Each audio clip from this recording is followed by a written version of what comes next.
Right. So next class we'll study about how to represent ER diagrams, and the thing you need to know is that how to represent an ER diagram into an relation schema, right? So for example, you have a student entity set, you have an university enterprise where you have student entity set, instructor entity set, department entity set, right? Courses entity set, right? So you have a ER diagram to represent an university enterprise. You need to know how to reduce the ER diagram into a relation schema. So you need to know how to represent strong entity set, how to represent a weak entity set, how to represent composite attributes, how to represent multi-valued attributes, how to represent redundancy of schema, and so on. Right.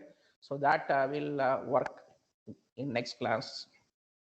So that's going to be an important topic, right? So given any system, you need to represent it using an ER diagram, right? So the database design is done by means of an ER diagram. You can draw an ER diagram for anything, any banking or financial system, for an university, right?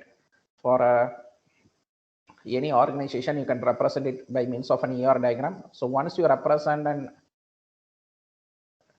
enterprise by means of an ER diagram, you need to know how to reduce the ER diagram into relation schema. You need to know how to represent a strong entity, how to represent a weak entity, how to represent the relationship sets, how to represent this composite attributes, multi-valued attributes, how to avoid redundancy in a schema, and so on, right? So that's more important, and it's an important topic in unit 1. So that we'll discuss in the next class. So, right. So any queries, questions from the students about today's class? No, sir. Right. No, sir.